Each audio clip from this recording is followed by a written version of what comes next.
On peut aller rejoindre Patrice Bergeron. Le segment des champions que vous est présenté par Coca-Cola. On va aller voir Patrice. Comment ça va, Pat? Hey.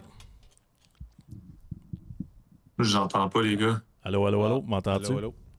1, 2, 2. OK, parfait. Yeah! Yes. Content, toujours content de t'avoir, Pat, Ouais. dans ton beau décor des Bruins. On pensait jamais dire ça après que tu nous aies volé la Coupe Stanley, mais c'est pas grave. Là, on est à une autre étape. Parle-nous un peu des moments que tu as vécu là, dans la dernière semaine, dans les derniers jours. L'intronisation Temple la Renommée, Zdeno Chara, c'est quand même particulier. Puis je sais pas si tu m'entendais en parler là, avant d'entrer en ondes, mais c'est venu chercher plusieurs Québécois au cœur d'entendre ce qu'il avait à dire sur toi. Il a pris le temps d'isoler ton nom puis de dire que tu l'avais changé comme personne, comme leader, comme joueur de hockey. C'est lourd là, comme commentaire, c'est beau. Non, c'est sûr, effectivement, ça a été très touchant, puis je ne m'attendais pas à ça du tout, donc très apprécié. Évidemment, c'est réciproque, puis ça a été toute une fin de semaine, en fait, pour tous les intronisés, mais évidemment, pour moi, j'étais là pour Zdeno, mais on s'entend j'ai joué avec Joe Thornton à mes débuts à Boston, j'ai joué aussi avec Duncan Keith au niveau international, donc c'est quand même le fun d'être là pour les trois, mais évidemment pour moi, Big Z, j'ai joué avec lui 14 ans, beaucoup de respect pour lui, je pense qu'il y a eu un peu l'intronisation qu'il mérite.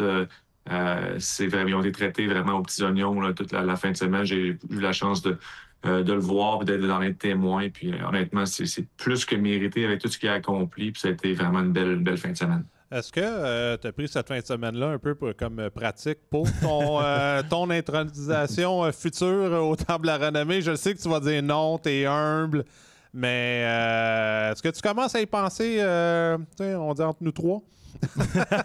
Ouais. C'est drôle que tu dises ça parce que honnêtement, j'y pensais pas du tout, mais là, il y a beaucoup de gens qui m'en ont parlé durant la fin de semaine, dernièrement. Mais pour moi, en vrai, je me considère pas à ce niveau-là. Je me considère pas comme ça va arriver éventuellement. Ça serait un grand honneur, bien sûr, mais quelque chose que j'imagine pas encore. Puis pour moi, c'était la fin de semaine vraiment pour Z, puis pour en profiter avec lui, puis être là avec sa famille. Donc c'était vraiment spécial. Donc je vais t'avouer que j'ai pas eu une pensée de ce côté-là, fait que pour que ce soit quelque chose qui arrive personnellement éventuellement. Là. Tu parlais de Thornton, on parle de Chara. On s'entend que c'est du leadership quand même différent. T'as un gars qui semble être le clown de la gang, qui relaxe l'atmosphère, puis t'as l'autre qui est un petit peu plus sérieux, qui est toujours dans le gym, puis qui est quand même intimidant par sa stature. À quel point c'est important d'avoir les deux types de leadership dans une équipe? Vraiment important. Puis on s'entend que ça fait une grosse différence. Je pense que cet équilibre-là est important à aller chercher. On s'entend qu'avec avec Z, c'était beaucoup avec la performance, puis aussi l'éthique de travail, sa prestance aussi sur la glace à l'extérieur. C'est un peu le genre de personne qui demande le respect et commande le respect par son gabarit, par son jeu, son style. Mais on avait des gars comme Brad, justement, qui amenaient justement cette énergie-là, ce sourire-là à la patinoire à chaque jour. Puis non, c'est vraiment important d'aller chercher l'équilibre, ça c'est sûr. Puis je pense que Z était toujours très bon justement à s'entourer avec ces gars-là, puis s'assurer que c'était pas juste du sérieux non plus en tout temps. Là. Tu parles, justement, tu as mentionné ton chum Brad Marchand, qui a une bonne. Il a quand même une très bonne début de saison. Là. Il a déjà 13 buts en 18 matchs. Il y a des gens qui le questionnaient est-ce qu'il va être sur Équipe Canada ou pas. Moi, je pense qu'on, selon nous, il y a des très bonnes chances d'être là. Quel genre de gars, puis pourquoi qu'un gars comme Brad Marchand pourrait être tellement utile, selon toi, à une équipe comme Team Canada? Ben, selon moi, c'est un peu le style couteau suisse pour une équipe canadienne. C'est ce qu'il apporte aussi. Mais on s'entend, il est rendu à 37 ans, c'est son expérience aussi. Mm-hmm. Puis si, mettons, je choisis une chose qui amène à son jeu, qui amènera à l'équipe canadienne, qui est le plus important selon moi, c'est, en anglais, c'est un gamer. C'est le genre de gars, quand tu as besoin d'un gros but, tu as besoin d'une grosse performance, il est toujours là. Puis on l'a vu dans les séries l'an dernier avec les Panthers. C'était qui faisait toujours? Là, on s'entend, il y a eu Bennett, il y a eu bien d'autres gars qui ont fait de la différence. Mais les gros buts là, en prolongation, la ligne qui a fait la différence contre Toronto, c'est la ligne à Brad, les gros buts en overtime, c'est ça. C'est ça que tu peux avoir, c'est ça que tu peux aller chercher. Puis je pense que c'est ça que tu peux que tu dois t'attendre, en fond, sur l'équipe canadienne. Puis selon moi, tu sais, quand il y a quelque chose en tête, Brad, là, c'est pas, il passe pas par quatre chemins, puis il trouve le moyen, tu sais, il enlève tous les doutes. Tu sais, longue histoire courte, en ce moment, ce qu'il fait, là, puis les performances qu'il a, c'est son but, en ce moment, c'est de faire l'équipe canadienne. Puis je pense qu'il s'organise pour, tu sais. Comment tu vois ça en ce moment? T'sais, on parle de marchands, de vétérans, à quel point c'est important d'avoir son leadership, mais de l'autre côté, tu as passé par là aussi, tu as été jeune, tu vois des Celebrini, tu vois des Connor Bedard, tu vois la façon qu'ils performent. Hier, un tour du chapeau chacun. C'est où leur place, tu penses, selon toi? C'est où la ligne entre choisir un vétéran puis choisir des jeunes qui pourraient surprendre ou qui pourraient dynamiser l'attaque ou amener une énergie nouvelle parce qu'ils sont passionnés puis sont contents d'être avec des gars comme Crosby? Oui, ben, je pense que le mix est bon. En 2010, à Vancouver, je pense à notre ligne défensive, il y avait des Pronger, des Niedermayer, mais il y avait aussi Drew Doughty, je pense qu'il avait 20 ou 21 ans. Fait que, il y avait ce mélange-là, justement, de joueurs qui étaient plus jeunes. Je me considère là-dedans avec d'autres joueurs aussi qui étaient quand même dans les débuts, dans le fond, de leur carrière. Mais c'est sûr que cette différence-là aide. Je pense que le côté expérience, ça s'achète pas. Mais le côté aussi, la jeunesse, le côté un peu, sans dire naïf, mais l'espèce de swag et la confiance que tu vas faire les jeux, peu importe, puis peu importe dans quelle situation tu joues, moi, je vais jamais de ma game. Puis Doughty, c'est un peu ça qui amenait. C'est qu'il amenait ce côté-là qui...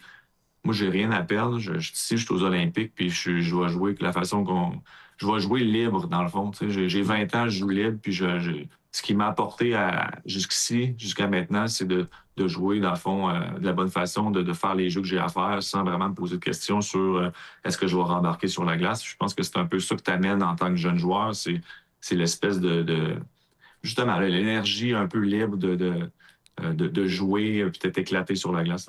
Penses-tu que c'est comme un peu genre de la naïveté, sans dire, sans pas être négatif, mais tu sais pas à quoi t'attendre, tu fais juste jouer ton match, puis tu dis, un peu comme quand on est recru. Je sais pas si tu l'as vécu, tu sais, les premiers matchs avec National, tu dis, OK, ça commence à bien aller, tu ressens pas la pression. Penses-tu que c'est un peu ça aussi qui pèse en balance? C'est exactement ça. Tu sais, en fait, j'ai ce mot-là qui m'est venu en tête. Je ne l'ai pas utilisé, mais c'est ça. C'est positif, c'est pas négatif du tout. Là, quand on dit naïveté, c'est le côté, justement, j'ai rien à perdre, je m'éclate, je m'amuse, j'amène ce que je peux amener en tant qu'équipe. Là. Quand tu arrives dans un tournoi de même, les Olympiques, on va appeler ça un tournoi, à quel point c'est important d'essayer de créer une chimie rapidement? Tu n'as pas vraiment le temps de perdre un match ou de faire une erreur. Puis comment tu fais pour être sur la même page? Puis à quel point c'est important d'avoir déjà des duos de défenseurs ou des gars qui ont déjà joué dans la même équipe? Parce que veux pas, c'est les meilleurs joueurs au monde, mais il faut toujours bien que tu as créé la chimie. Oui, mais je pense que cet équilibre-là, honnêtement, moi, j'ai toujours été impressionné de la façon dont... l'équipe canadienne, l'organisation, les GM et tout, là, c'est la façon dont ils bâtissent leur équipe. C'est jamais toujours les meilleurs. Il y a toujours, évidemment, on s'entend, on peut en faire 3 équipes canadiennes. Là. Ouais. Mais il y a toujours un tout, il y a toujours un but, dans le fond, dans les choix. Et puis, je pense que c'est ça, c'est qu'ils essaient d'aller chercher justement des joueurs qui amènent de l'énergie, des joueurs qui vont être capables de jouer à 2 positions différentes. Parce qu'on s'entend souvent... Il va y en avoir 6 centres qui vont être sélectionnés sur les Canadiennes. Mais est-ce que ces centres-là peuvent jouer à l'aile? Est-ce que, tu sais, toutes ces permutations-là, il y a des défenseurs, je me rappelle, à la Coupe du Monde, on avait trop de gauchers. Il y a des gauchers qui jouent à droite, mais il y en a qui ont été sélectionnés justement parce qu'ils étaient meilleurs à droite que d'autres joueurs. Dans le sens que cette différence-là, je pense qu'ils pensent toujours au tout, dans le fond, au final, puis à se dire, OK, c'est qui va faire, qui va rendre notre équipe meilleure. C'est pas que c'est le meilleur joueur nécessairement qui va être pris ou le meilleur talent, c'est le meilleur fit pour le tournoi. Puis je pense que ça, le fait que justement, cette organisation-là, il amène toujours les bons joueurs, si on veut. Il y a comme une chimie qui se crée assez rapidement. Je pense que les tempéraments, les gars, les égos et tout, ça prend le bord assez vite quand tu veux représenter ton pays aussi. Fait que, ce côté-là, c'est souvent beaucoup des leaders qui font partie de cette équipe-là, que ce soit les capitaines, les assistants dans leur équipe respective. Puis c'est pas long que, c'est comme, peu importe le rôle que tu m'amènes, ben moi, je le prends, puis je cours avec, puis je te donne le meilleur que je peux te donner pour les minutes que tu vas me donner, t'sais. J'ai le goût de te parler d'un gars qui a été, je pense que tout le monde à Montréal espère, de Nick Suzuki, qui tout le monde espère qu'il va être sur cette équipe-là. Présentement, Suzuki, tu le sais, il semble jouer blessé. Je profite de ta présence parce que tu as une réputation d'un gars qui était capable de jouer avec pas mal de bobos. On dirait qu'à chaque fin de série, ta liste de blessures sortait, puis tout le monde disait My God, comment qu'il a fait? Il y a une année, j'ai vu une photo de lui. Je pense qu'il y avait une épée à travers du torse, puis LeBron James n'a pas joué qu'un ampoule. Non, dans la même c'est saison. ça. Je pense que c'est l'année que tu avais un poumon perforé. Écoute, tu avais une réputation d'un gars qui était capable de jouer à travers pas mal n'importe quoi. Là, à Montréal, Suzuki il semble jouer blessé. Peux-tu expliquer aux gens c'est quoi la genre de mentalité puis de la façon un peu comment tu approches des matchs en jouant blessé? Moi, c'est quelque chose qui m'a tout le temps impressionné, que on joue chacun nos blessures, mais on dirait qu'il y a des gars qui sont capables de performer puis d'être utiles à l'équipe, même blessés. Puis ça, tu l'as fait, puis il n'y a pas beaucoup de gars qui sont dans ta position de l'avoir fait à un haut niveau comme tu l'as fait. Non, c'est ça, c'est... Il y a des moments que je ne suis pas nécessairement toujours fier là, d'avoir joué avec le poumon performé, des choses comme ça. Je pense que tu le fais souvent pour tes coéquipiers.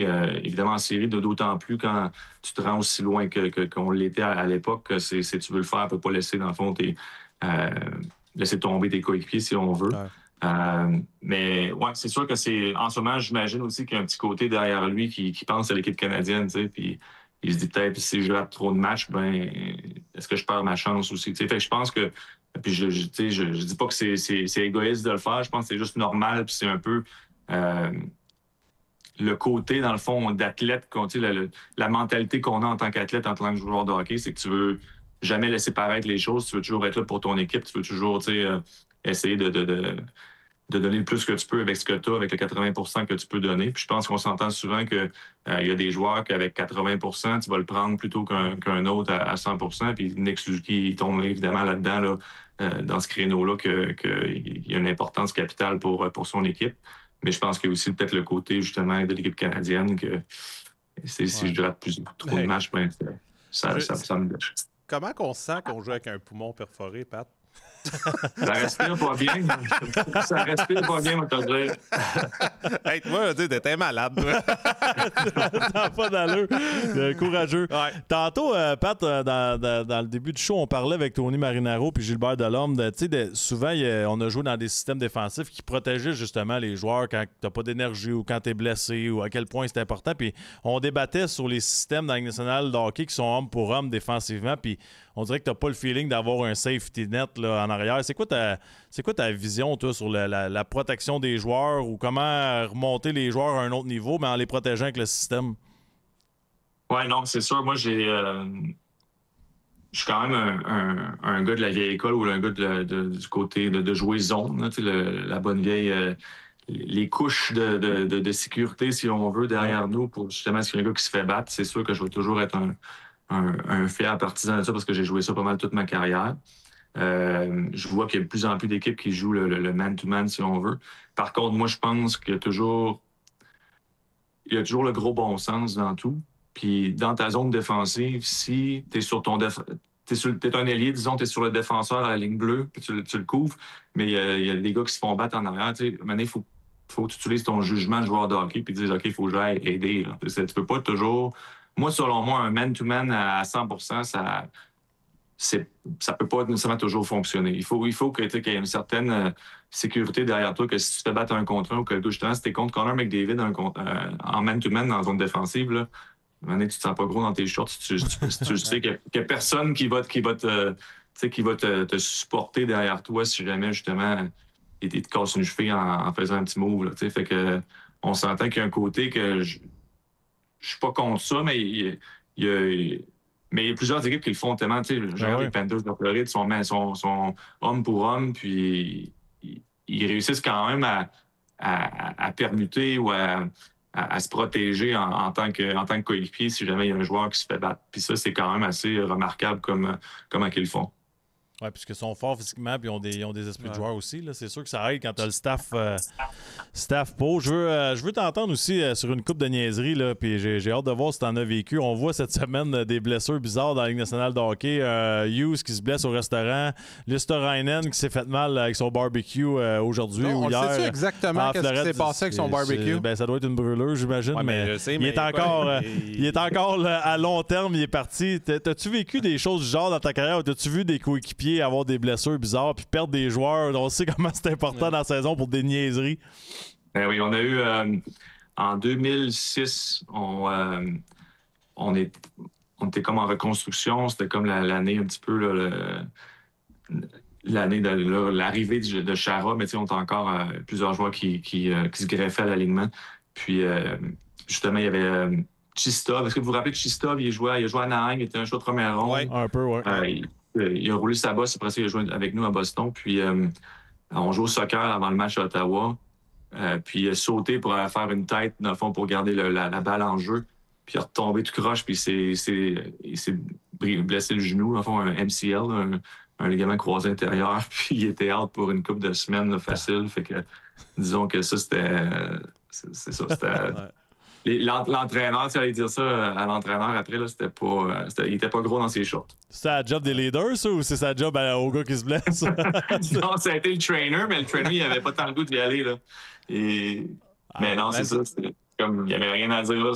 Je peux pas jouer. Moi, finalement, Christophe, il jouera pas ce soir. Mais c'est fou. Si les gens savaient combien de joueurs se blessent en jouant au soccer avant un game ou avant une pratique, je me rappelle pas qui, mais il y en a un qui s'est arrivé un peu la même chose. Puis il s'était habillé au complet, puis on y avait fait piler sur une puck à Columbus pour faire semblant qu'il se blesse pendant pour que ça passe, pour pas qu'il se fasse chicaner. Mais non, c'est fou. Toi, jamais rien d'arrivé, hein? On est où, tu nous le diras pas. Tu nous le diras après que tu sois nommé au temps de la renommée. C'est jamais arrivé à l'extérieur, non. C'est bon. Non. C'est bon. Dernier sujet pour nous autres ce soir, toujours intéressant avec toi, Pat, d'avoir ta vision des choses. Les changements de trio dans une organisation, à quel point c'est important ou c'est pas important? Qu'est-ce qui est mieux, la stabilité quand ça va mal ou c'est mieux d'essayer des nouvelles affaires? Dans ta carrière, toi, qu'est-ce que tu aimais le mieux? Ben, moi, j'ai toujours été un fervent de stabilité, là, autant pour créer une chimie le plus possible avec tes coéquipiers, tes compagnons de trio. Mais il y a toujours une limite. C'est comme souvent, est-ce qu'on a besoin d'une étincelle en tant qu'équipe? Mais pendant un match, on peut le faire après la deuxième période, peu importe à mi-chemin dans le match, si justement le match ne va pas dans la direction qu'on veut. Mais moi, de commencer à changer de trio après 2 matchs ou après un ou 2 matchs, moi, je trouve que c'est inutile. Tu laisses même pas le temps aux joueurs de créer une certaine chimie avec les joueurs ou de se mettre à l'aise. Souvent, il y a des changements de position, ou il y a même des changements de rôle, il y a des changements de minutes, le nombre de minutes que tu joues. Il y a plusieurs éléments qui font en sorte que parfois, ça peut te prendre une petite période d'ajustement. C'est sûr qu'on est dans une ligue de performance. Tu veux pas attendre non plus un nombre illimité de matchs. Par contre, moi, je pense que laisser le temps aux gens de s'ajuster, s'adapter, moi, c'est sûr. Les joueurs avec qui... moi, j'ai eu la chance de jouer quand même assez longtemps avec le même compagnon de trio à gauche. Fait que c'est sûr que de ce côté-là, moi, tu m'aurais mis quelqu'un d'autre... changer de ligne souvent, j'aurais trouvé ça plus difficile. Quand tu établis une chimie, c'est beaucoup plus facile. Puis après ça, tu sais où est-ce que tu t'en vas, tu sais quelle sorte de jeu faire, qu'est-ce qui fonctionne avec lui, qu'est-ce qui fonctionne pas. Puis c'est vice-versa. Donc, je commente les deux. Je pense que c'est important de le faire de temps en temps pour aller chercher une étincelle, mais pas trop souvent. Ouais, y est-tu là le challenge quand tu as bien des blessés, justement, d'essayer de dire, OK, là, il faut dénaturer un peu notre premier trio pour essayer de balancer. C'est pour les joueurs aussi. Même pour des joueurs, le premier trio, comme tu l'étais, des fois, ils disent, OK, il faut essayer de séparer un petit peu pour créer un peu plus d'offensive ou relancer un gars. C'est tough pour les entraîneurs, mais je pense que c'est tough pour les joueurs aussi, là. Non, c'est sûr. C'est pas toujours facile de cette façon-là. Je pense que c'est important aussi d'y aller d'y aller avec les joueurs que tu te sens à l'aise, puis après ça, tu vas de l'avant, mais toute bonne chose a une fin, c'est sûr, si ça ne fonctionne pas, mais il reste que de le faire de la bonne façon. Tu as joué combien de temps avec Brad Marchand? Tu as joué minimum quoi? 2011 à 2023. Fait que j'ai joué un 12 ans. Pat, de ce côté-là, il a été gâté un peu, par exemple. les deux ont été gâtés de savoir un l'autre pendant autant d'années. Wow, la chimie, bravo. Pat, good job. On est toujours content de t'avoir. C'est toujours un honneur. Puis on a hâte que tu rentres au table de renommée. Je sais que tu veux pas en parler, mais on de voir que c'était comme un preview. Ils t'ont vu voir ça de l'extérieur, puis là, tu vas pouvoir le vivre sur le stage l'année prochaine ou dans pas trop longtemps. Lâche pas ça. Merci, Pat. Merci les boys. Salut. Salut là. Le segment vous a été présenté par Coca-Cola. Être fan, ça donne soif. Puis j'aime ça voir ça parce que Pat, ça le gêne quand même. Puis c'est le fun de gêner des Hall of Famers. Oui, mais là, c'est sûr qu'il va y aller. Là. Mais garanti. C'est garanti. 1 million de %. 1 million 1% même. Non, c'est fou. Ah ouais. Il y a quoi? Il y a 7 ou 7 Selkie? 6 Selkie. 6 Selkie. Une Coupe Stanley, 2-3 finales, les Olympiques. Ouais. Non, c'est top. C'est irréprochable. Tu peux pas gentleman. Tu peux pas le mettre là. Ça prenait... Honnêtement, je pense pas qu'il y avait une autre personne qu'on pouvait aimer chez Bruins. Ben là, toi, t'as plus affronté. C'est eu la rivalité. T'as pas... Moi, je l'ai pas vécu. Mais c'est sûr que... C'est sûr, il vient de la maison aussi. Il n'y a rien à dire. C'est un parcours... Tu sais, on dit Sidney Crosby, parcours exemplaire, mais Patrice Bergeron, parcours exemplaire. Merci, bonsoir.